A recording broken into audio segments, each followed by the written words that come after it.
สวัสดีครับวันนี้ก็เป็นวันแรม12 ค่ำนะครับชาวบ้านก็แห่กันมาค้ำไม้ค้ำนะครับตามประเพณีของชาวไทยใหญ่นะครับปีละครั้งปีละหนนะครับก็จะมาค้ำไม้ค้ำกันที่คนต้นไม้มะขามมงนะครับต้นไม้นี่ก็ใหญ่มากเลยก็จะมีอายุประมาณ100 ปีกว่านะครับ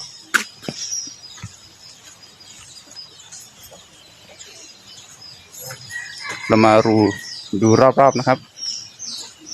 ตอนนี้ก็ยังไม่ค่อยสว่างเท่าไหร่นะครับก็จะประมาณตี 5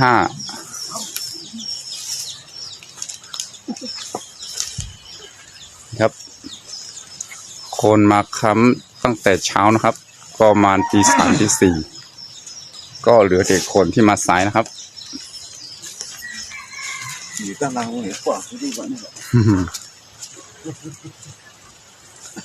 ส่วนที่นี่ก็จะเป็นต้นมะขามมงนะครับแล้วก็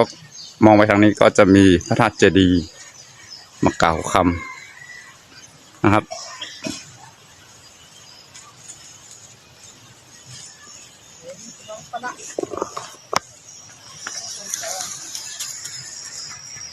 หลังจากที่เราดู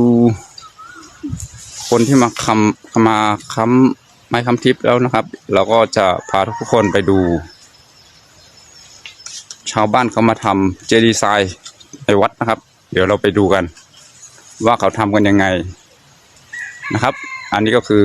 ประเพณีสืบสานมาตั้งแต่ไหนนะครับ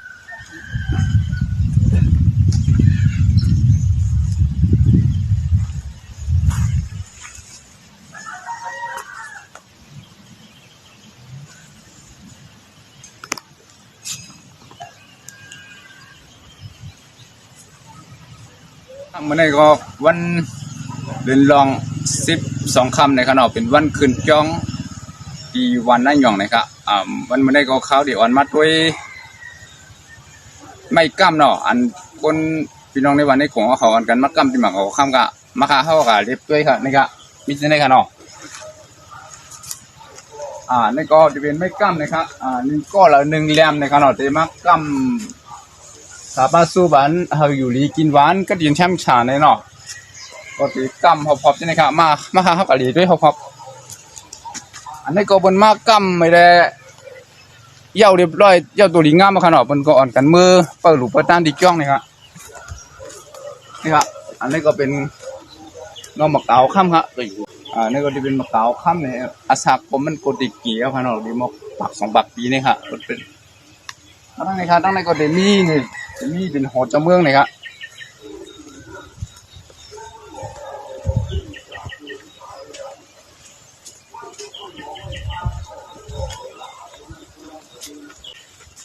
นี่ก็จะเป็นหอเจ้าเมืองนี่ครับเนาะเป็นเจ้าคำหน่อนะครับแล้วก็กะด้วยกับดังพุ่นก็จะเป็นวันมะกาวค่ำนี่ครับเนาะนี่ก็ชื่อห้องมะกาวค่ำนี่ครับ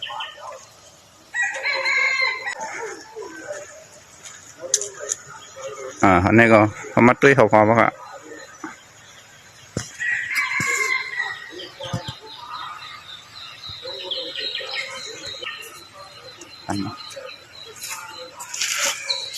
มาครับกำไรเขาขาดอ่อนกันมืดด้วยกูก็มืดด้วยหรือถัดมะเก๋าข้ามไหนกันหรอมาผมมีไปตั้งปุ่นถัดมากอะ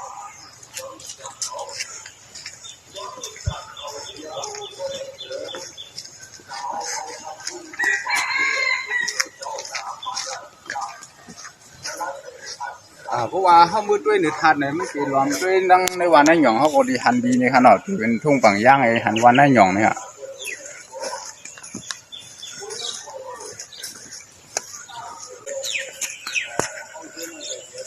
มันเดี๋ยวพอเขามาถึงกินทาเราขนาดเขาเดี๋ยวอ่อนกันขึ้นมืดด้วยหรือว่างทัดหน่อยครับมาฮะทำเต็มเท้าไป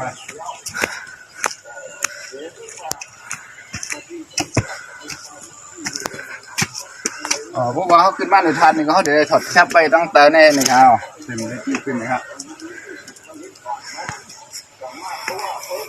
นี่ก็จะเป็นถาดหมักเก๋าค่ำเลยครับอันนี้ก็ถาดหมักเก๋าค่ำกะเอามาเด็บด้วยพอๆกันเนาะ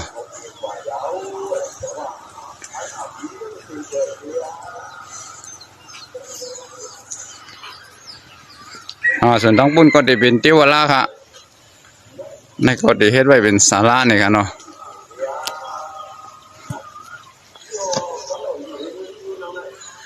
พอด้วยกับหน้าดังออกในจะเป็นตรงหน้าค่ะเนาะแล้วก็พอด้วยกับดังหน้าดังจ้านเนี่ยจะมี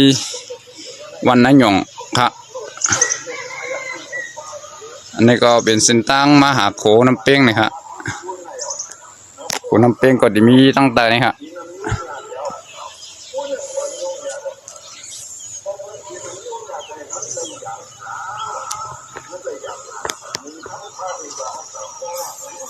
ล้อมต้วยร่วงกับดังนาดังห่องก็ได้หันมาเก่าค่ำอัน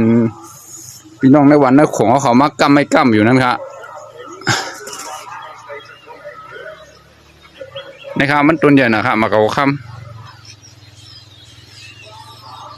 มาดังในก็ได้มีหอสังฆทานนะครับเนาะแล้วก็ได้มีต้นหมากโมงไงนะครับ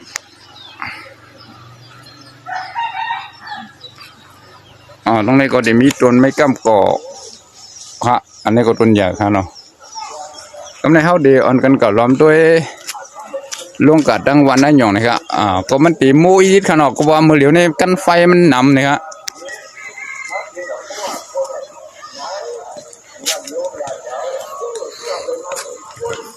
อันนี้ก็อยู่ที่เนื้อแว้งถาดเดลถ่ายล่วงกัดดังวันนั้นหย่องนะครับ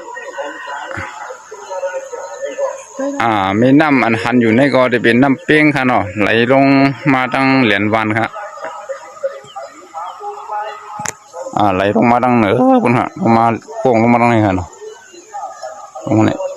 เรียบลงมาตั้งดินถาดในค่ะน้ำเป้งตั้งในก็เป็นตรงนั้นนิ่มเลยครับมาเดี๋ยวนี้กันไฟนำหนาเขาเนาะกลางวันก็สัมปะเหลียงจุ้งค่ะ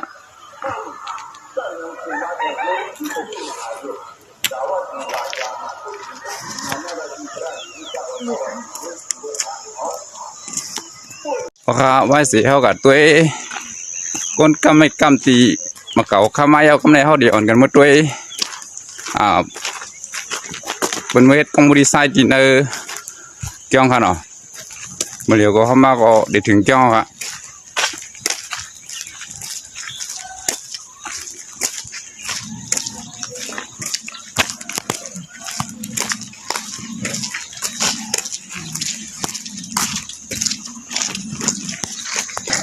ครับมาเดี๋ยวก็มาถึงตีพักดูเกี่ยงค่ะเนาะเดี๋ยวอ่อนกันเข้ากันด้วยค่ะ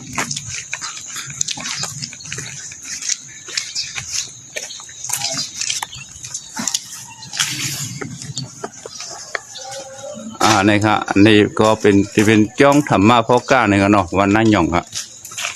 อันนี้ก็ที่เป็นนาวัดครับวิหารครับมาตั้งในนี่ก็วันเดียวกันเฮ็ดกองมูที่ไซตั้งคนเขานี่ตั้งไหนครับนี่เขาอ่อนกันมาเฮ็ดเจ้าเฮ็ดเจียวนะครับ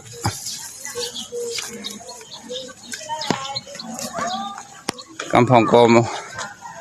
มาหลูมาต้านเนี่ยก็เย่าเรียบร้อยก็มือเนาะ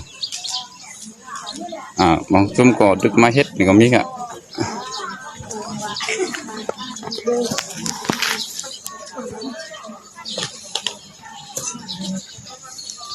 อันนี้ก็จะเป็นปุ่นส่วนตัวค่ะเนาะอันนี้ก็ทุกเฮ็ดนี่ก็จะเป็นส่วนตัวค่ะส่วนที่นั่นก็จะเป็นจุกป้องกันเสียงๆนะครับมาถักที่ไหน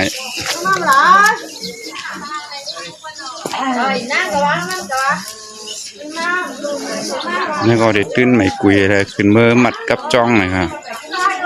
กำมาก็เพราะบนขึ้นจ้องเมื่อหลุมเมื่อท่านเนี่ยก็จะเลยหยัดนำพร้อมๆกันเลยครับ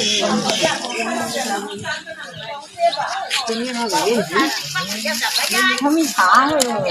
กินเพื่อใจทุกคน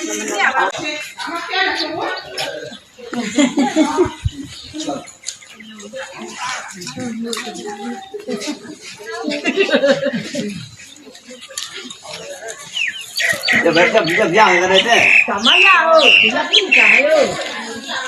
อยากเลยค่ะพี่เออค่ะท่านมาอยากต้องน้องแบบนี้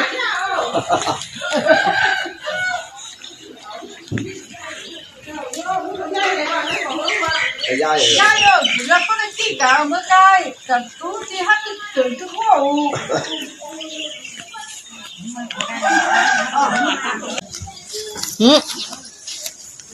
อ๋อนี่ค่ะอันนี้ก็จะเป็นเตียนพระปกาเขามาหังเฮียนในหมู่บ้านขนอนเขามาถ่ายไว้นี่ครับก็เฮ็ดดีลองขมุนเขาป้องนี่ค่ะเนาะ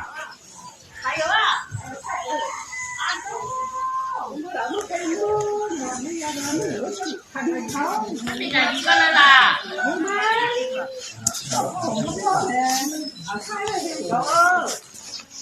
นี่ก็เป็นกุ้งซ้อนค่ะเพราะว่าหลูกด้านหยัดน้ำยันนี่ก็เดี๋ยวพลาลงจองมันนะลงมาไว้ที่ไหนสิก็ซ้อนน้ำพลาเป็นเจ้านี่ครับ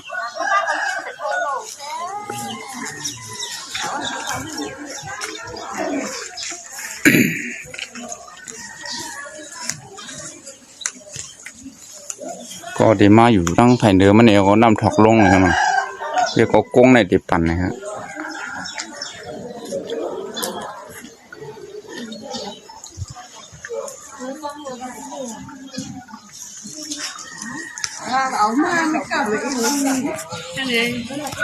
bảo dung dung ra ra cái mới béo mưa thì cái đấy mà này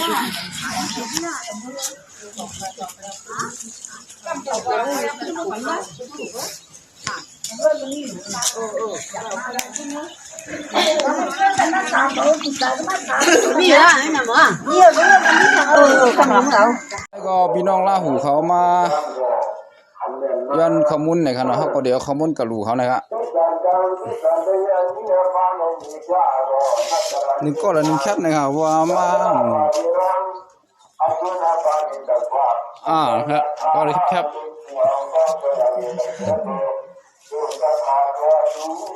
สู้อยู่ดีแล้วนะ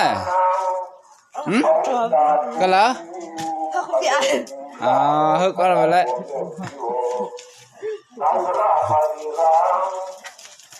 ใจอ่อนนั่นเนาะผมผู้กำไทยกันเนาะกำไทยก็ผู้เขาถามเขาว่าอยู่กันแล้วในก็ผมจังตอบเขาก็ผู้กำมาซื้อครับว่าเป็นวันสร้างแก่นในเขาดีอ่อนกันมาขนาดมาย้อนข้อมูลพี่น้องไต้ครับพี่น้องไต้เขาก็ได้เฮ็ดข้อมูลไปน้ำเขาเนาะเพราะเฮ็ด1 ปี2 ปีกันแน่โป้ครับแจกปันพี่น้องผู้ซื้อเขาก็สัมปเสียงเขาเนาะก็ได้เฮ็ดหมก1 ค่าย4-5 ปีในขึ้นกันครับจังดีโป้นี่ก็เขาอ่านกันมาเพื่อเอาข้อมูลอันเป็นดูลองไว้ที่จำจะดีกองบริษัทค่ะเนาะกำพองก็หลูกันไปด้านเย้านะครับเขาบอกสัมปเดียหิมกันเอาเสียงเขานั่น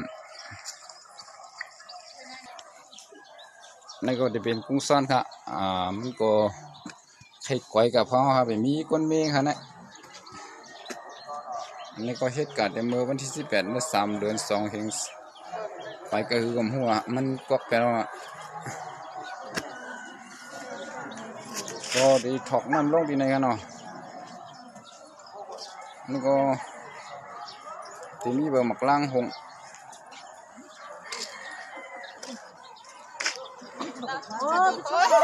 ครับอ่อนกันมาเปล่าขมุนเถอะก็บนไปหลูนะอย่าไปเอาเด้อนะว่าบนหลูยาวกันนะ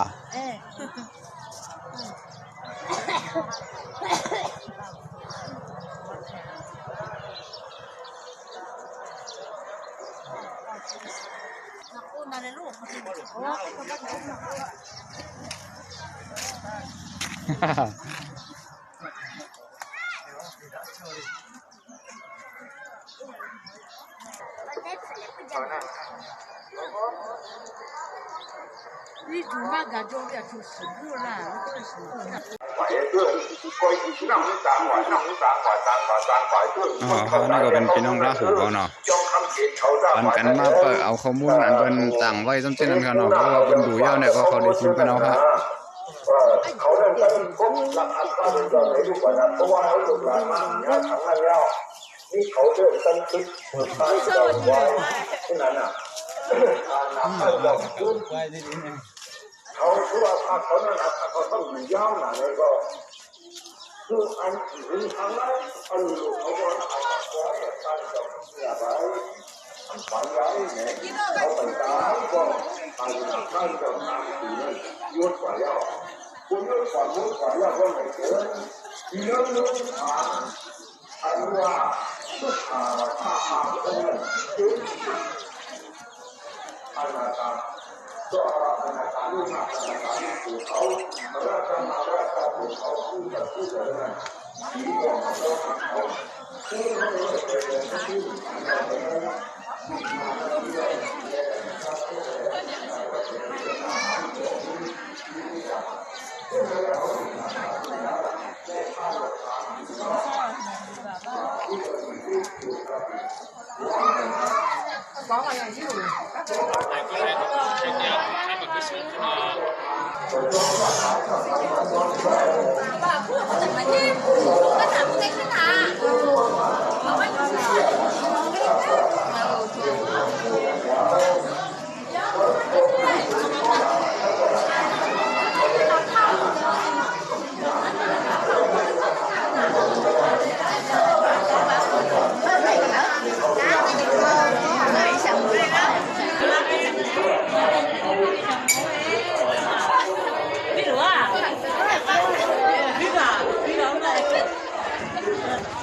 你还过来嘛2万里哦，好吧，我头ไปไม่ก็เลยก็เป็นก็ฟังดีกว่า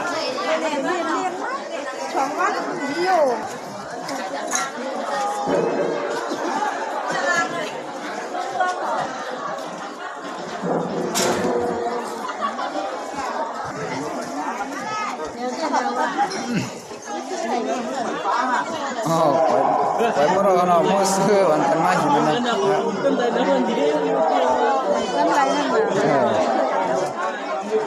นี่ก็หลุดด้าน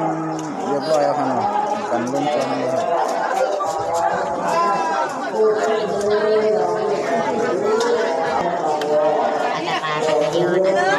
เสียงมันเป็นอะไรส่งเสียงอยู่นะ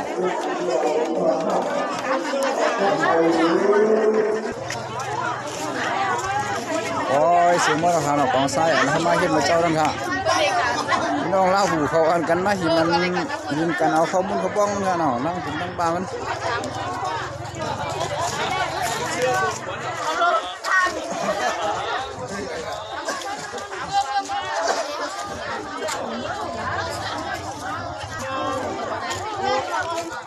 ไปหมดแล้วครับ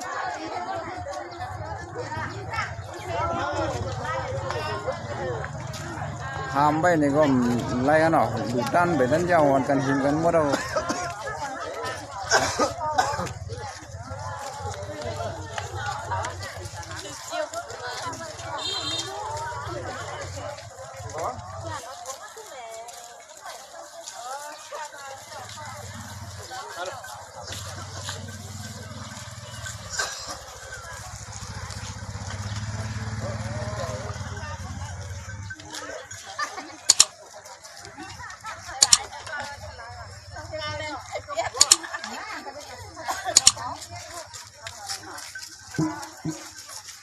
ต้องเอาเต็มเปียกให้แรงมือเอาเข่าที่ก็การรู้เลยก็